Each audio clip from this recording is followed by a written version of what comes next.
Hello, my name is Gabe Zollner.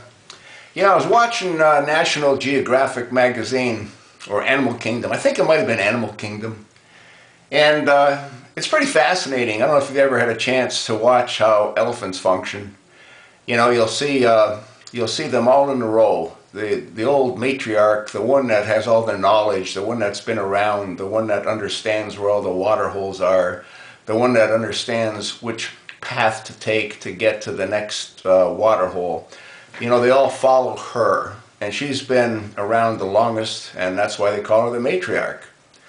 Now, one of the problems that we have, well, we have a lot of problems, but one of the main problems that I see with our congressional representatives is that there's no term limits. And what typically happens is you've got these matriarchs like Dianne Feinstein, like Nancy Pelosi, like Barbara Boxer, like on the Senate, on the Republican side, you've got like Senator John McCain.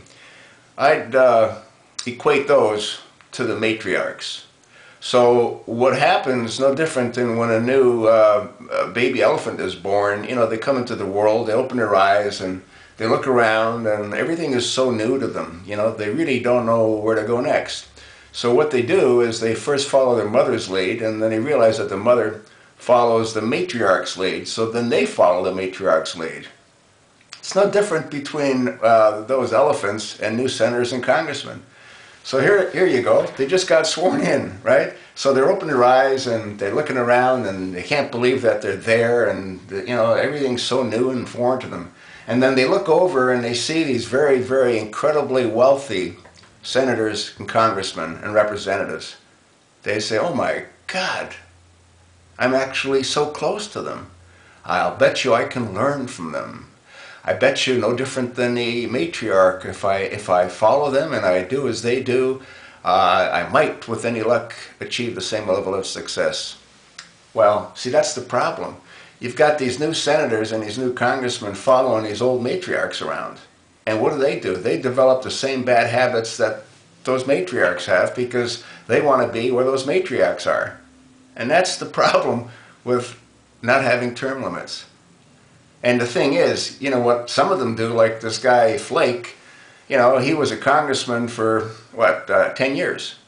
Yeah, 2-year term, so that's five hits at the Congress. And he swore on his oath that, I think after the second term, he said, I'm not going to do this anymore. Well, he couldn't make it to the Senate, so he kept going into Congress, and he kept getting elected to Congress. And so now where is he? Well, now he's a senator. And who did he follow? Well, he followed John Kyle, and who else? McCain, because Flake's from Arizona. So the cycle just continues to repeat itself. It has to be brought to an end. And the only way it can be brought to an end is if you get rid of the matriarchs. Then they don't have bad examples to learn from, because we all learn from others. And when you got corrupt matriarchs, guess what they're going to do? They're going to corrupt those that bring through the process because they want to be just like those matriarchs. It's nuts. It's totally nuts.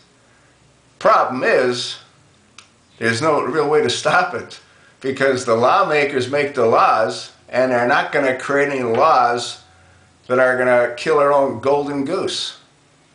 So I guess the bottom line is we created this monster. And I don't see a way of changing it unless we get a new president in office who recognizes that there's a problem and he signs, as Obama does, with his pen, an executive order. That's the only way this can change. Other than that, it is what it is. I just thought I'd try to explain it in basic terms that most people might be able to understand. Have a nice day, and pray for change.